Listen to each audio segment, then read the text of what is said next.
Com 1 Timóteo, capítulo 4, a partir do versículo 1, isso é profético, profecia do apóstolo Paulo. O que Paulo era? Profeta mensageiro? Paulo nunca disse que ele era profeta mensageiro. Leia as cartas de Paulo. Ele sempre vai dizer Paulo, apóstolo, e Yehoshua, Mashiach. O certo mesmo era dizermos Shaul, né? Como Atos 26, 14, diante do rei Agripa, ele disse que ouviu uma voz, os que estavam com ele caíram por terra, a voz falou em língua hebraica, dizendo Shaul, Shaul.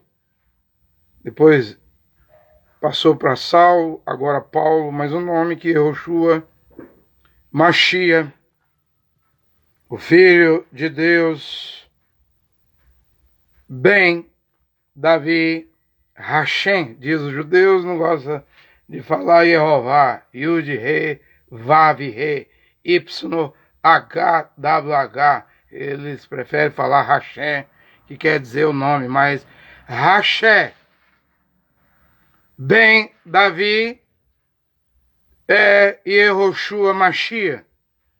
Em Atos 26, 14 disse, Shaul, por que tu estás a me perseguir? Quem és, Senhor? E ele respondeu, eu sou Yehoshua a quem tu persegues. Apóstolo. E por que Paulo não era um profeta mensageiro, mas era um apóstolo? Um apóstolo é um enviado. Eu já preguei aqui que lá em Atos 13, quando ele sai com Barnabé, ele vai no Chipre, Fenícia, ele vai em vários países, só depois de viajar, ser enviado pelo Kadosh, Espírito de Deus, Espírito Santo, e fazer a obra missionária, é que em Atos 14, 14 a Bíblia vai chamar os apóstolos Barnabé e Shaul, Saulo, Paulo, porque um apóstolo é um enviado, é um missionário. É um homem que vai para estados, cidades, países, nações. E isso ele era, apóstolo Paulo. Eu leio o seu texto, que é para hoje. É a palavra do apóstolo. No Novo Testamento, a palavra de Deus vem aos apóstolos. 1 Coríntios 14, quando Paulo diz que as mulheres não podem tomar a palavra dentro da congregação, dentro da assembleia, a igreja era em casa, né? Paulo pergunta, a palavra de Deus veio a vós, mulheres, mas a palavra de Deus veio ao apóstolo Paulo. O Apocalipse fala que Deus, o Espírito do Deus dos profetas, né? O Espírito de Deus dos profetas, né? Mas não fala espíritos dos apóstolos. Não tem aí espírito dos apóstolos nos 4 evangelhos, no livro de Atos.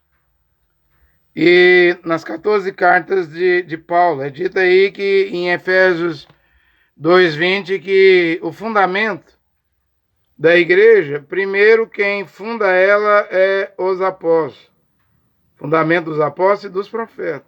Por isso que Coríntios capítulo 12, em primeiro lugar na igreja está os apóstolos, segundo, abaixo dos apóstolos, profetas, nabi, que se dizem profeta mensageiro, porta-voz, né?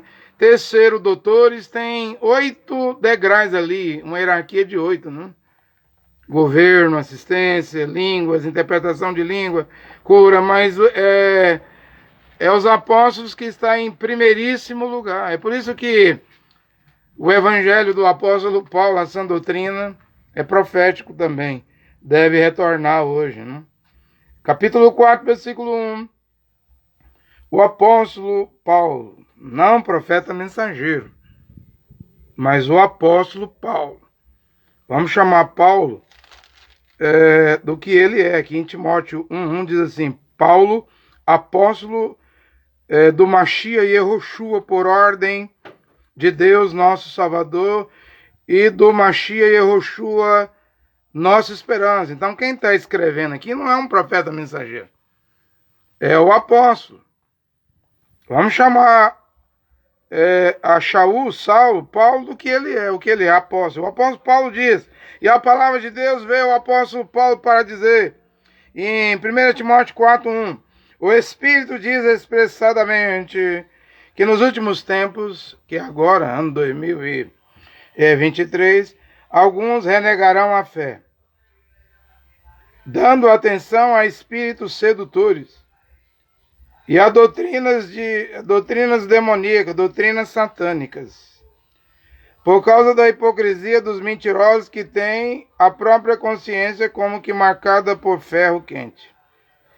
Eles proibirão o casamento, exigem a abstinência de certos alimentos, quando Deus os criou para serem recebidos com ações de graça pelos que têm fé e conhecem a verdade, pois tudo que Deus criou é bom e nada é desprezível, se tomado com ações de graça, porque é santificada pela palavra de Deus e pela oração. Aí Paulo fala a Timóteo que se Timóteo pregar essas coisas, expondo essas coisas, Timóteo, aos irmãos, essas coisas aos irmãos, serás um bom servidor do Mashiach e Yehoshua, nutrindo com a palavra da verdade e da boa doutrina que tem seguido. Então, comida, vai comer um abacate, vai chupar uma laranja, comer uma banana, ore. Reconheça que esse alimento foi criado por Deus, o Criador, pela palavra de Deus. Dê graças a Deus e ore por esse alimento para que Deus santifique. E devemos fazer isso hoje. Você não pode almoçar, tomar café, lanchar, jantar, sem orar primeiro, pedindo para Deus santificar, porque está tudo cheio de agrotóxicos, inseticidas, hormônios, veneno. E veja o recurso que Paulo disse que temos para Deus nos ajudar antes de colocar a comida na boca. Eu tenho dito aqui que quem não tem o costume de orar para Deus, santificar o alimento, dar graças a Deus e fazer oração, mesmo se você já engoliu e está mastigando e lembrou que deve orar, pare de comer ali e ore. É mandamento de Paulo orar antes de se alimentar. Eu li aí, hoje as pessoas engolem as comidas igual pato, o alimento engole igual pato, nem lembra da oração, não parece pato. Para de ser um pato. Engolidor de comida, de alimento, ore primeiro.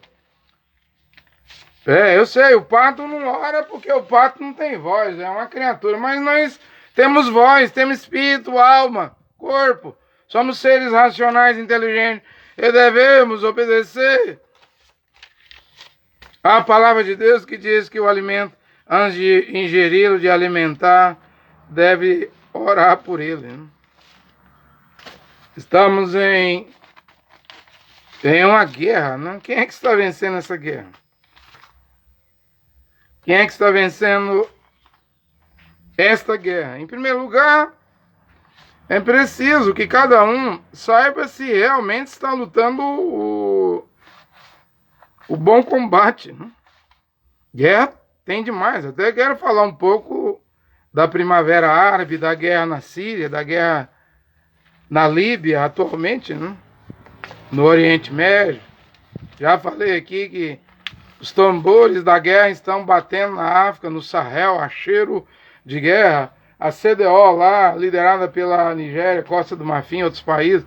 Agora a União Africana mandou um documento dizendo que pode invadir o Níger. Pode começar a intervenção militar.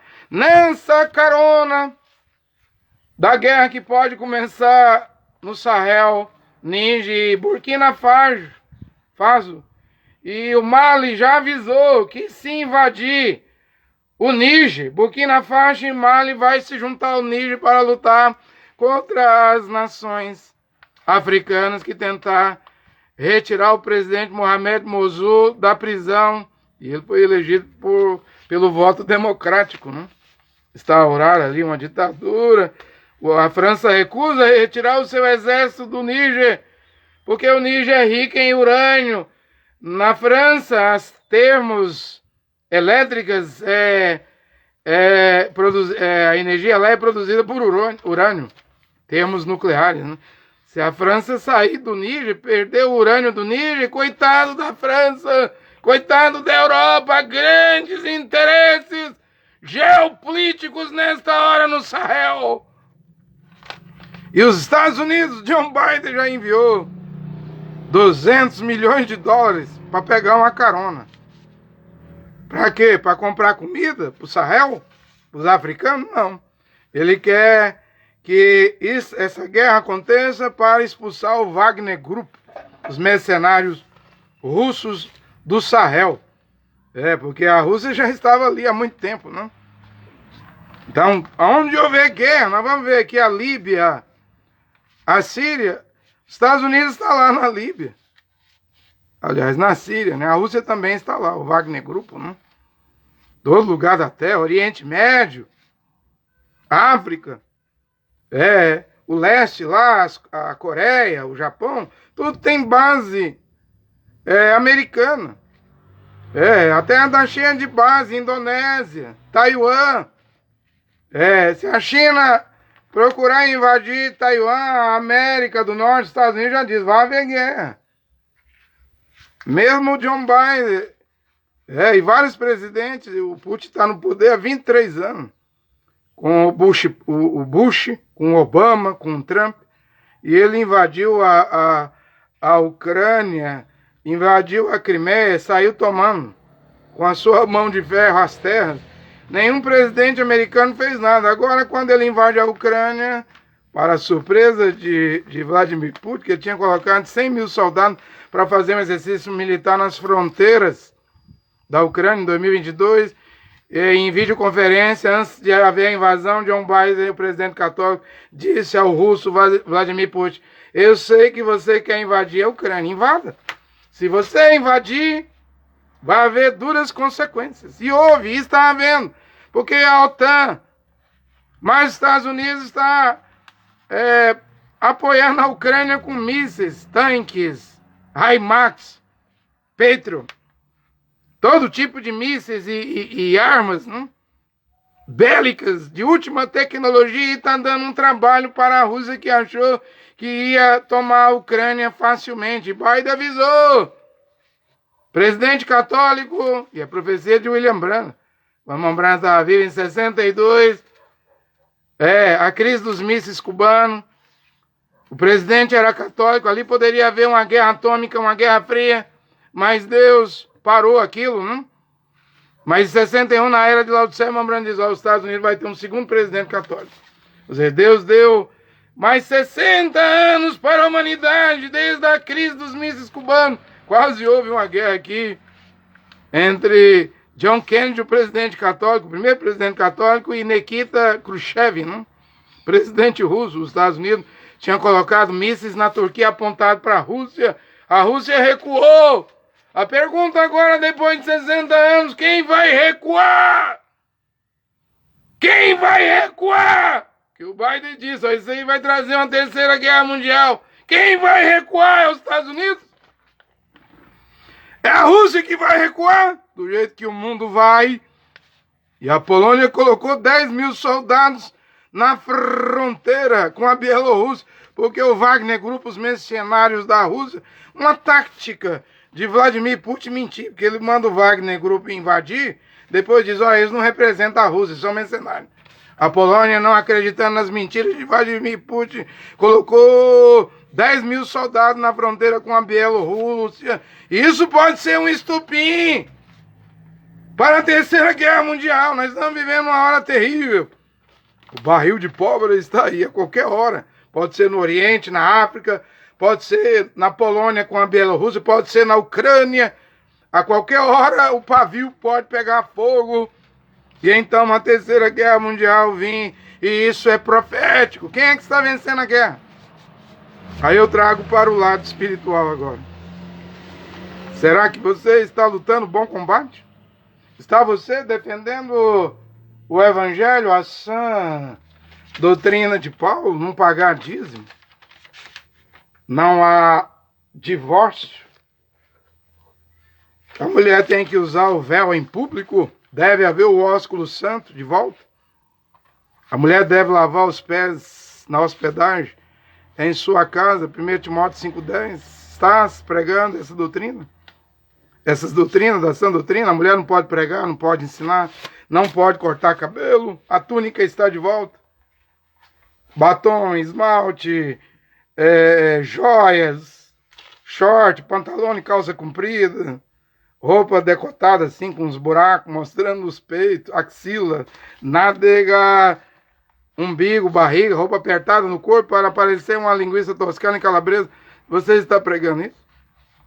Se você não está pregando, o mundo está em guerra.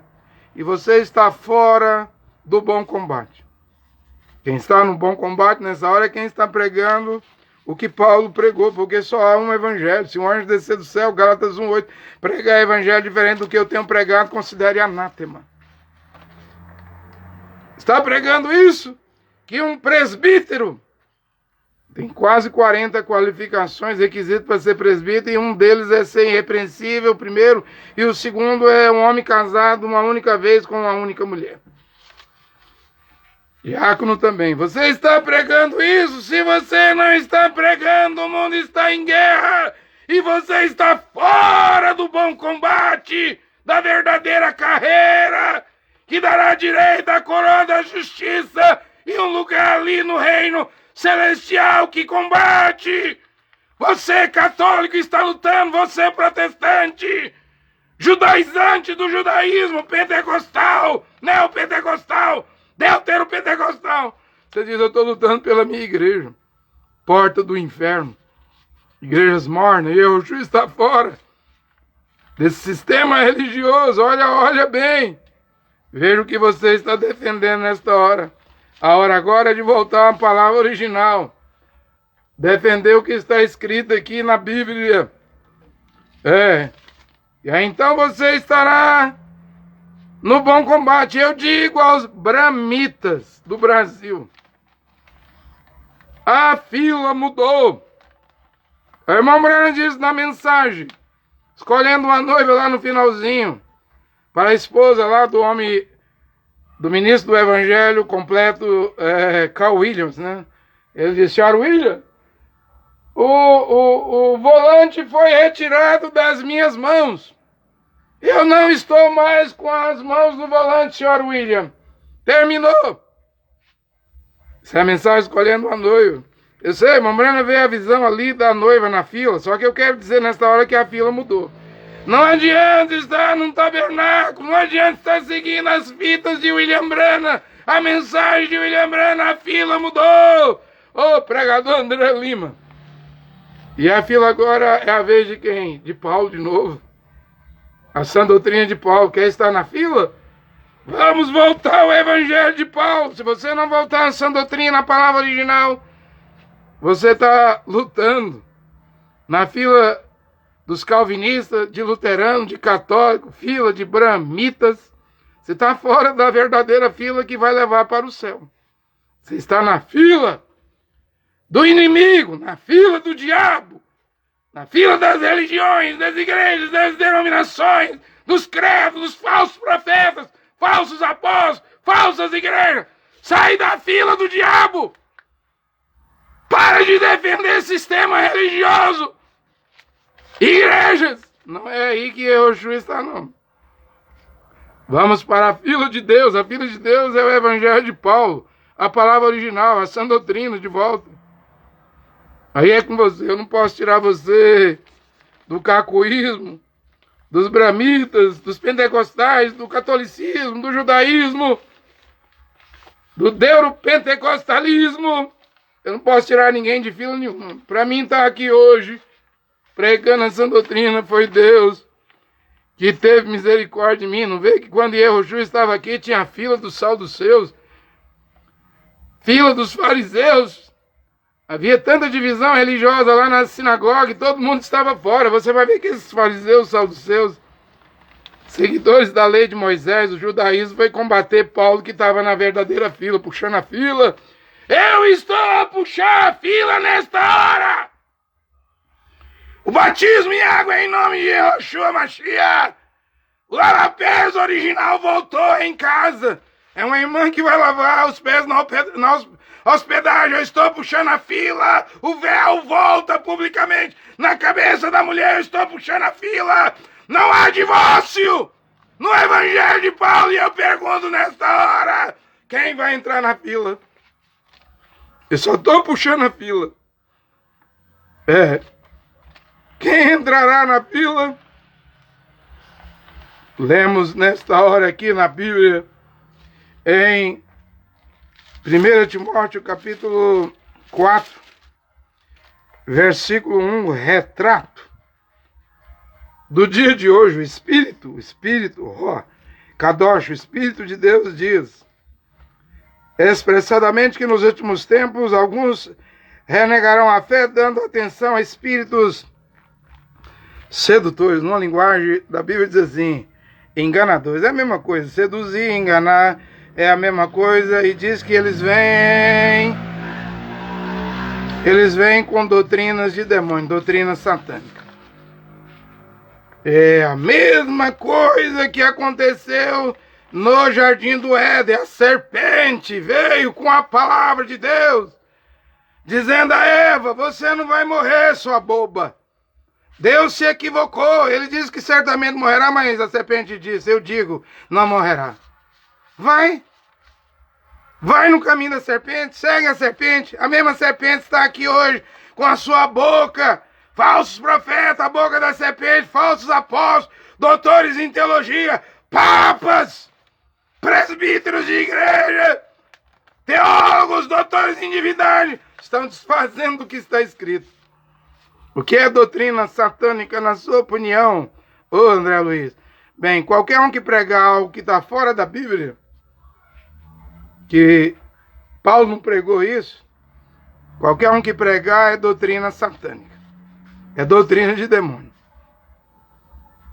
E veja que Paulo disse que essas cobras, elas viriam hoje, o que elas iriam fazer? Iria proibir o casamento, iria mandar as pessoas não comer certos alimentos. Como é que isso está se cumprindo hoje? Porque todos os profetas, apóstolos, pregadores, doutores em teologia, pastores, são a favor do casamento. Mas a pergunta a ser feita nesta hora: são eles a favor do verdadeiro matrimônio? Hebreus 13, versículo 4, Paulo diz: honrado entre todos seja o matrimônio. Eu sei, todo pastor é a favor de casamento, todo profeta, todo apóstolo, todo doutor em teologia, reverendo, padre. Mas eu vou fazer uma pergunta aqui: eles estão ensinando o verdadeiro casamento? Porque Paulo, em Coríntios 7, diz que quem deve casar são as virgens e viúvas, não? Paulo não diz os divorciados. Paulo não escreveu em 1 Coríntios 7:10, se a mulher é divorciada, se a mulher se divorciar do seu marido, não te case de novo. Ele não escreveu assim, não. Ele disse: se a mulher se separar. Porque não existe divórcio. Paulo diz: o marido não se divorcia da sua mulher.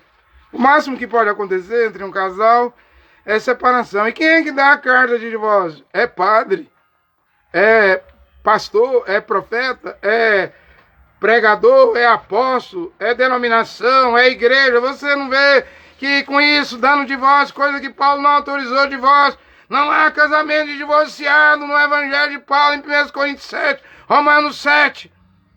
Há para viúvos, viúvas, homens virgens e mulheres virgens. Não vê que eles estão indo contra o verdadeiro matrimônio, o santo matrimônio? Essa coisa de amigado, emancebado, enrolado. É aí onde a palavra de Deus está se cumprindo. Ou seja, a coisa está na sua frente e você não percebe. Sobre alimento, eles dizem: pode comer de tudo. Mas cadê a oração? Também não pode comer de tudo, não? Atos 15 diz que não pode comer sangue de animal morto sufocado. E também não podemos comer comidas oferecidas aos ídolos. Quando chega o Natal, a cesta de Natal, ao velho gordinho imaginário Papai Noel, todo mundo come a cesta de Natal, hein? Honra a idolatria ao velho Noel, Papai Noel. Não vê que Os homens que dizem ensinar doutrina facilitam, abrem as portas para todo erro, toda doutrina, toda idolatria, porque eles querem dízimo. Eu digo a vocês nesta hora, quem não pregar o que Paulo pregou está contra o casamento. Quem não pregar a oração para santificar, dando graças a Deus, para Deus santificar o alimento, está contra alimento. O inimigo, ele vem diferente. Ele vem com um sapatinho de algodão, delicado, não? Ele não duvida do que Deus diz, ele só altera, muda. Deus disse, certamente morrerá a serpente. A serpente é os falsos profetas hoje, a serpente é os presbíteros de igreja, diácono, a serpente é os pastores de igreja, é os teólogos, é os bispos, arcebispos, é os reverendos, a serpente veio, eu sei, Deus diz isso na Bíblia, eu sei, está escrito. Mas a autoridade é minha, eu sou ministro, você pode fazer do meu jeito.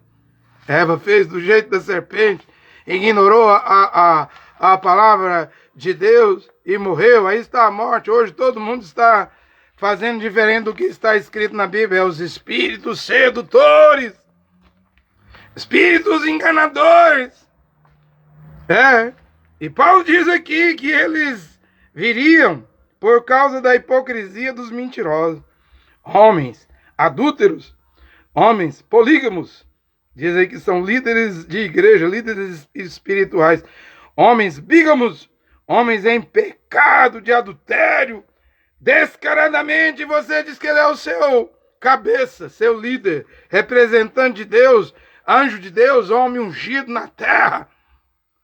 Também é aí onde os espíritos sedutores entram, onde esses espíritos sedutores estão entrando, em homens com a consciência queimada com ferro quente, consciências mortas.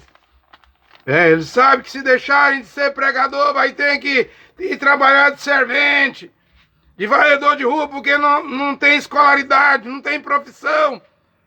Então preferem morrer no erro, enganando as pessoas. Estão enganados. Enganadores, enganados, enganando pessoas. Pobre das almas que estão indo para o inferno por causa de espíritos enganadores que entrou em vidas de homens que se dizem pregadores hipócritas e mentirosos, cheios de doutrina satânica. É aí onde o diabo está deitando e enrolando. Você diz, o Brasil tem 40 milhões de pregadores, tudo bem, mas quantos estão pregando a sã doutrina de Paulo? Quantos estão pregando que não há divórcio hoje, que a mulher deve usar o véu publicamente, que o nome do Filho de Deus é Yehoshua Mashiach? Quantos estão pregando a verdade de Deus hoje, que a mulher não pode subir no altar, no púlpito, pregar, que a mulher não pode evangelizar? Elas vêm aqui na minha porta, dizem que Deus mandou elas sair evangelizando, pregando. O ID é delas, não? Eu disse, como que... Quem te autorizou a ensinar, a explicar? Paulo disse, durante a instrução, a mulher esteja em... Minha esposa viu fazendo isso com uma mulher aqui na porta de casa. Senhora, Paulo diz assim, durante a instrução, a mulher fica em... Eu não permito que a mulher ensine. 1 Timóteo 2, 11 ao 15. Mas que a mulher guarde o... A pregadora foi embora, não quis conversar, ficou nervosa, né? Eu, não esqueço, Ô mulher, você quer entrar no céu? No céu não entra mulher pregadora, pastora, bispo, apóstolo, mulher que sai evangelizando. Quer entrar no céu, mulher? Recorde disso, Paulo falou 2 vezes, guarde o silêncio. Pedro, na sua primeira carta, capítulo 3, versículo 1, diz assim, se a mulher tem marido incrédulo, que não obedece à palavra, que ela ganhe seu marido sem palavra. Ou seja, Pedro proibiu a mulher de pregar até para o marido incrédulo. A mulher, quer entrar no céu? Esse símbolo deve voltar. Vocês devem fazer isso para as mulheres pregadoras. Está na Bíblia, leia na Bíblia. Fique calada na assembleia, na congregação. Eu não permito que a mulher ensine. Guarde silêncio, fique em silêncio. Eu estou pregando Bíblia. Escritura, eu sei, isso não vai agradar pouco importa. O mais importante não é agradar os homens, a igreja, o mundo, a sociedade, políticos, religiosos. O importante é o que Deus pensa, é o conceito de Deus, é agradar o Criador. O Criador quer que a sua palavra volte. Sim, ele vai levantar pessoas. No Efésios 4:5, 4:11, né? Ele é capaz de levantar verdadeiros apóstolos, profetas, evangelistas, pastores e doutores para pregar nesta hora. Basta alguém se dispor. Deus está chamando, eu oro todo dia, eu não sei quem são os filhos e filhas de Deus, sei que eles estão na terra, Deus sabe quem é eles. Eles são pessoas que, no meu parecer, que estão gemendo, sofrendo, dentro de igrejas, de templos, de quatro paredes, naves, catedrais, porque eles estão vendo a palavra de Deus ser pisada. Coisas que anjos têm medo de fazer, que é pisar na palavra de Deus, porque Deus não perdoou os anjos que pecaram, pastores, líderes espirituais de igreja, não tem dó. Ensina a doutrina de demônio herética para as pessoas, induz ao eu. Se um cego guiar outro cego, os dois cairão no buraco do inferno. Não vê isso? Membro de igreja, protestante, católico, judaizante, pentecostal, deuteropentecostal, neopentecostal, você está brincando. Continua brincando. Quando você cair dentro do buraco do inferno, da hiena de fogo, do Guerrinon, como diz os judeus, só que os judeus dizem que só fica lá 1 ano. Eu não digo isso. Para mim, um rico que, de Lucas 16, havia um homem rico, aquilo não é parábola. Se havia um homem, então ele existiu. A língua dele está queimando no Hades, na mansão dos mortos, no tormento do fogo do inferno até hoje. Pode fazer ritualismo, sacrifício, ninguém tira uma alma do Hades, do tormento do inferno. Tanto que eu preguei aqui que todo joelho dos seres celestes, seres terrestres, seres que andam na terra se dobre ao nome de Yehoshua, Filipenses 2:5. Não fala dos joelhos de quem está no abismo, na escuridão, no tormento, no tarto, na hiena de fogo, no inferno. Esses não têm como se arrependerem mais. Não tem chance de conversão. A conversão é em vida. É enquanto seu cérebro funciona, não teve morte cerebral, é enquanto seu coração bate, é enquanto não houve morte cardíaca, é enquanto seus órgãos vitais estão funcionando, não houve falência múltipla dos órgãos. Quando falecer, morrer, acabou. Hebreus 9:27 diz que depois da morte vem o julgamento. Portanto, não brinca. Estou a vos pregar a verdade de Deus nesta hora. O problema está aqui. Por que os demônios estão tendo acesso a tanta heresia? É a hipocrisia dos homens mentirosos. Eles dão lugar ao diabo. Porque eles não querem a palavra, eles não querem voltar à palavra original. Então o diabo entra e reina dentro da vida deles, dentro da casa deles, dentro das igrejas deles, igreja mundana, porta larga. Mas Deus vai despertar a consciência dos eleitos. O grito da meia-noite é para isso. Pela meia-noite, ouviu-se um grito. Todas as 10 virgens estavam dormindo, as prudentes, sábias, dormindo.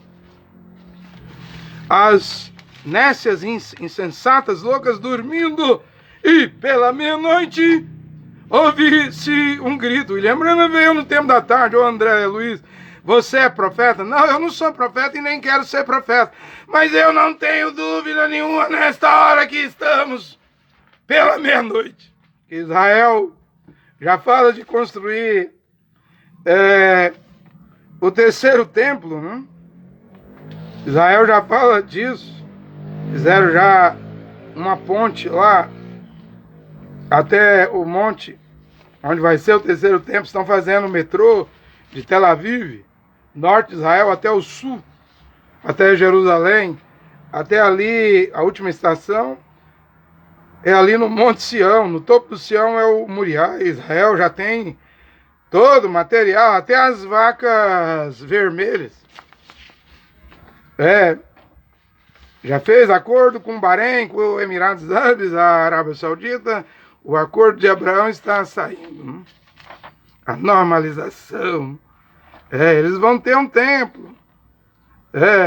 Eles vão construir um templo. E por que eles vão construir um templo? Porque eles sabem que se fizer, eles dizem assim, se fizermos o templo, estamos fazendo a vontade de Deus. Porque esse templo será chamado casa de oração para todas as nações. Já tem até o nome lá, tem o Instituto do Templo em Israel, e eles têm as escrituras para começar a construção do terceiro templo, e eles dizem, vai ser chamado casa de oração para todas as nações. Todas as nações do mundo virão aqui, vai haver um metrô do aeroporto de Tel Aviv até Jerusalém, é longe, viu? Não sei quantas horas de viagem, mas vai deixar na porta do templo. Então o argentino, o brasileiro, o paraguaio, o boliviano, o uruguaio, o venezuelano, o povo do Suriname, da Guiana Inglesa, francesa, todo mundo vai vindo, do Chile, da América do Sul, para orar no terceiro templo chamado Casa de Oração para todas as nações. Eles dizem, é a vontade de Deus. E aí a outra ala do judaísmo que diz, se fizer o terceiro templo, aí o Mashiach vai aparecer. Há tanto candidato para o Mashiach nesta hora. Jared Kushner, Elon Musk, Zelensky, lá em Israel. Aí é que tem candidato para Mashiach mesmo, porque é tanta divisão no judaísmo, é tanto rabino, que não vai haver dificuldade em colocar um rabino ali, ó, apresenta o vosso Mashiach Ben Davi. Só que esse não vai ser nascido de uma virgem. É o homem que mais conhece as Mitzvah 613, mais conhece Talmud, Mishnah, mais conhece Zohar, os livros da Kabbalah, ele conhece tudo, esse aqui é sabichão.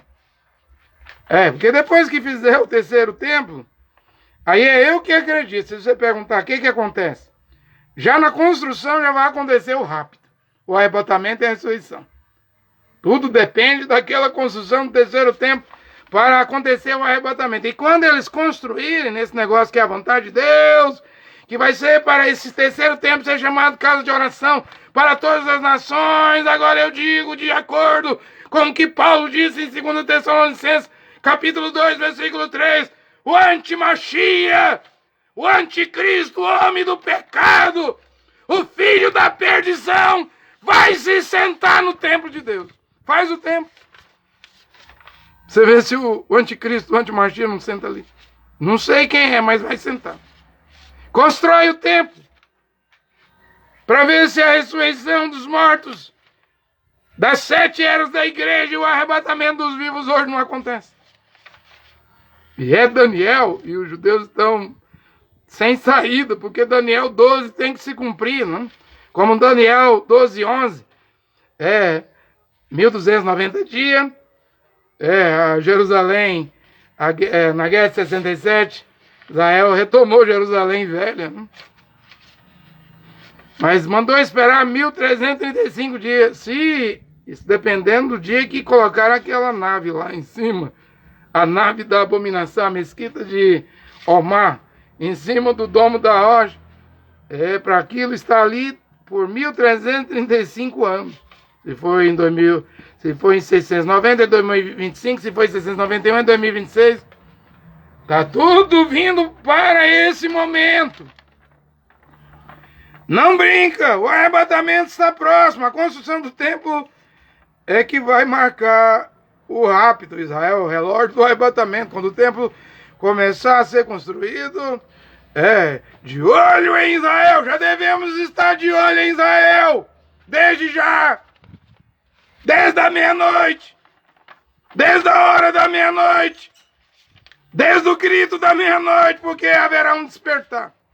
Eu preguei muito isso há um ano atrás, né? A aurora vindo, né? Conhecemos e prosseguimos em conhecer a Jeová. Ele virá a nós, certo como a aurora, ele virá a nós como a chuva, em beber da água, ele virá. Na aurora eu já expliquei aqui, os anjos tiraram Ló de Sodoma e Gomorra. A aurora entre a 0h06 da manhã. Haverá uma claridão aí. Uma luz, uma claridão.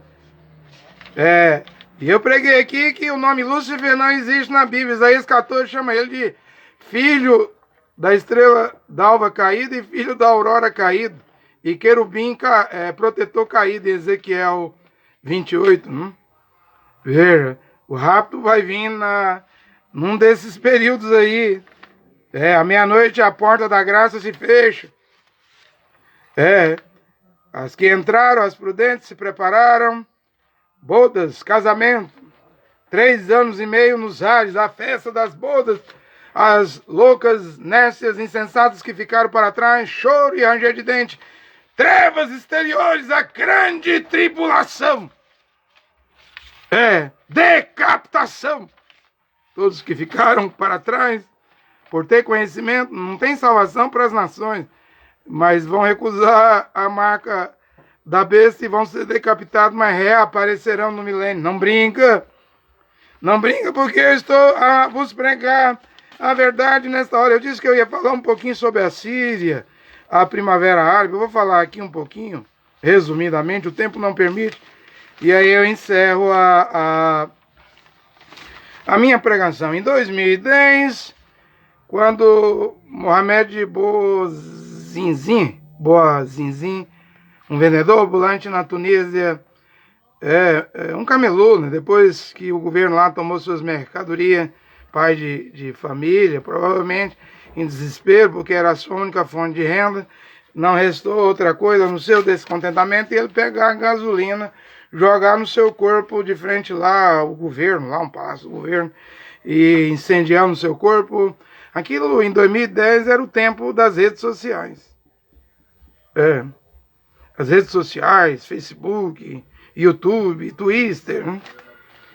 As redes sociais estavam ficando fortes, estava forte, e aquela divulgação, aquela guerra de comunicação maciça fez aparecer, florescer o que se chamou de Primavera Árabe na África do Norte, mas isso também foi para a Arábia Saudita, né, Jordânia, foi para o Oriente Médio, né?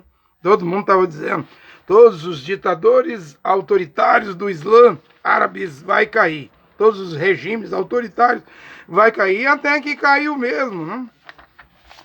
Até anotei aqui, até que caiu mesmo. Aqui, ó, caiu Hosni Mubarak no Egito, né? 30 anos no poder. Caiu Mohamed Gaddafi na Líbia, 42 anos no poder. Caiu no Iêmen, Ali Abdullah Saleh, 34 anos no poder.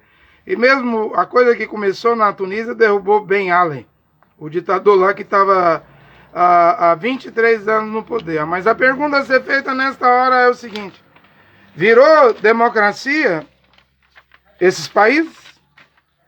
Se você estudar a Primavera Árabe no momento, você vai ver que o único país que há democracia, a eleição, é a Tunísia. Não há democracia no Egito. Não existe o Sisi, o que ganhou em 2018, ganhou em 2019. O parlamento do Egito autorizou que ele ficará no poder até 2030, ditadura de novo. Não tem democracia no Egito. Não tem democracia na Líbia. A Líbia está em guerra por causa do ISIS. O Daesh, o Estado Islâmico. Há uma guerra ferrenha ali. Todo dia você vê notícia de tanta gente morrendo. Não há democracia no Iêmen. Não há democracia na Síria. A Síria eu vou falar agora ali, o regime de Assad, né? É uma guerra civil na Líbia que já matou em torno de 400 mil pessoas e fez um país que tinha em 2014 17 milhões de habitantes, 11 milhões se espalharam pedindo refúgio.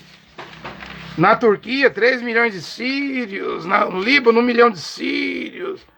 Foi para lá. Na Jordânia, 600 mil sírios foram para lá. No Iraque, 200 mil sírios estão vivendo no Iraque. Aliás, a guerra fez fugir 5 milhões de sírios. E já morreu quase 400 mil ou meio milhão de pessoas, e 1 milhão de sírios está pedindo refúgio na Europa. Eles se espalham pelo mundo todo porque não há estabilidade no Oriente Médio, na Síria e nem nesses países aqui, ó. Só na Tunísia. O resto tudinho: Egito, Líbia, Iêmen, Síria, Marrocos, Jordânia, Argélia, Arábia Saudita. Embora balançou, mas aquilo que eles chamaram de primavera árabe, ou seja, estava dizendo, a democracia, igual um efeito dominó, vai cair cada ditadura no Oriente Médio e na África do Norte, e aí então vai haver democracia. Não há democracia! Aquilo foi efeito da internet. Logo, os líderes desses países proibiram a internet, a comunicação. Fecharam a internet para o povo, porque eles viram que se deixar solta a internet, derruba o governo. Veja, o que a internet fez? Derrubou os ditadores. Nesses países tudinho, homens que estavam aí, como Gaddafi há 42 anos, ninguém derrubava, a internet foi lá e derrubou. Mas eles deram um jeito de controlar as redes sociais. Tá tudo controladinho aí, na Arábia Saudita. Nesses países aí, no Egito, não tem liberdade, não. Então, que se pensou que iria florescer e trouxe uma repercussão muito grande, logo esses regimes totalitários causou foi repreensão nas pessoas, nos protestos, e esmagaram, menos a Tunísia, né? A Tunísia também, né? Há eleições na Tunísia. O restante tudinho foi esmagado, e o ditador da Síria, o Al-Assad aí, ele foi reprimir o protesto das pessoas na Síria, massacrou e aí causou uma guerra civil. Ele é o culpado da guerra civil na Síria, né? E agora a Síria está sendo disputada por 3 grupos. O Estado Islâmico, né? O Daesh. Eles têm apoio da Arábia Saudita, da Turquia. Um outro grupo, né? Eles querem implantar a Sharia, né? Quando a mulher só pode mostrar os olhos, não pode mostrar o rosto. E aí diz eles que destrói cigarro, tira a internet, proíbe os homens de ir para a escola para estudar o Corão. Eles estão tentando conquistar a Síria, né? No momento eles estão lá controlando 63% da Síria. Também o Al-Mursa, também é outro grupo religioso, só que esse grupo religioso apoia os rebeldes da Síria e eles recebem apoio do Ocidente, né? Potências do Ocidente querem derrubar o Estado Islâmico e o ditador lá da Síria, Al-Assad, né? E aí, em terceiro lugar, um terceiro grupo lutando na Síria são os curdos. São 30 milhões de curdos lá, nessa região do Oriente Médio. 30 milhões de pessoas, e eles não têm uma nação. A Turquia tenta expulsar eles. Eles estão ali na Síria, estão no Iraque, estão na Turquia. É um povo como eram os judeus antigamente aqui na Europa, né? Até 48, 47, quando Oswaldo Aranha, Davi Bergoglio, Oswaldo Aranha na ONU, deu o direito de Israel, esforçou, lutou para Israel ganhar na votação, para ter o direito de ser um Estado, e Bergoglio, em maio de 48, declarou a independência do Estado de Israel, mas os curdos até hoje não têm um país. Aí está essa guerra na Síria, cada um puxando um pedaço, o ISIS, Al-Mursa e os curdos, e aí o país está num caos tremendo. Embora a Liga Árabe recentemente trouxe o ditador Al-Assad para a Liga Árabe, né? Porque há uma disputa na Síria. Os Estados Unidos está lá, a OTAN. O que é que tem a Síria? Gás, petróleo. Onde tem esses recursos, a União Europeia e os Estados Unidos estão lá, mas a Rússia e a China também estão na Síria. Então há uma guerra de procuração pelo território, porque se os Estados Unidos ganhassem a Síria, ou a Rússia e a China ganhassem a Síria, seria uma boa coisa, porque ela tem saída para o mar Mediterrâneo. E aí então iria escoar gás, petróleo, as riquezas lá do Oriente Médio. Por enquanto está numa guerra de procuração. A América de um lado, os russos do outro. Os russos apoiam o ditador, o Al-Assad. Ele tem o apoio da Rússia, da China. Mesmo o Irã, o Hezbollah no Líbano também apoia esse ditador. Já os americanos e a OTAN não apoiam. Quer que os rebeldes derrubem o Al-Assad, que eles também querem a Síria. Tudo é luta pelas riquezas naturais debaixo do solo da Síria. E os milhões sofrendo, e os 5 milhões de refugiados. Pouco importa para a Rússia e para os Estados Unidos, para a OTAN e para a China. E as crianças bombardeadas, virando puxa de bomba, de canhão, todas despedaçadas. Pouco importa para a Rússia, para a China, para os Estados Unidos e para a OTAN. Quem vai morrer, quem não vai morrer. É de olho no petróleo, de olho no gás, de olho no mar Mediterrâneo, a saída do Oriente Médio para a Europa. Isso é o que importa. E Deus está vendo tudo. Deus marcou um fim. Pode que seja agora, eu não posso afirmar nada. As profecias da Bíblia, qualquer estudioso da Bíblia sabe que estamos chegando no fim. Eu devo falar aqui também de Barack Obama. Batista, da Igreja Batista, o presidente que governou os Estados Unidos 8 anos. Obama não gostava de Benjamin Netanyahu, o primeiro-ministro de Israel. Barack Hussein Obama, Hussein, nome muçulmano. Ele não gostava de Israel. Quando ele viu a Primavera Árabe, ele tentava dobrar o primeiro-ministro de Israel. O primeiro-ministro de Israel, eles diziam, os americanos, esse homem é teimoso. A gente dá ordem para ele acabar com os assentamentos, eles não acabam. Mas quando Obama viu a Primavera Árabe, ele foi lá no Egito, no Cairo, e disse que Israel deveria voltar às suas linhas de fronteira de 1967.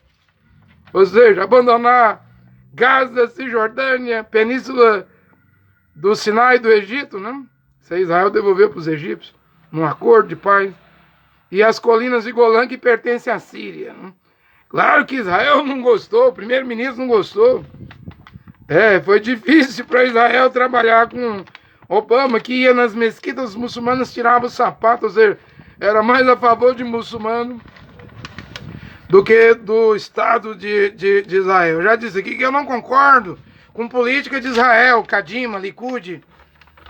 Eu não concordo com o judaísmo de Israel. Eu concordo com o Estado de Israel, porque é profético. O irmão Brana tinha um filme chamado 3 minutos para meia-noite. E o irmão Brana pregava, os judeus vão voltar. E Yehoshua disse em Lucas 21, 24, que Jerusalém vai ser pisada, Jerusalém, até que o tempo das nações se complete. Estamos no final do tempo das nações. Laodiceia, 117 anos.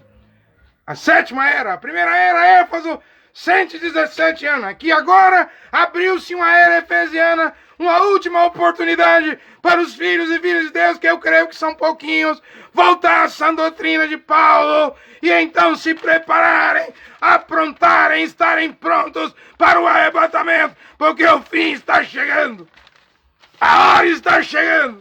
Que Deus e Jeová o Pai e seu filho Yehoshua, Mashiach, possa abençoar todos os filhos de Deus nesta hora com esta pregação. Amém.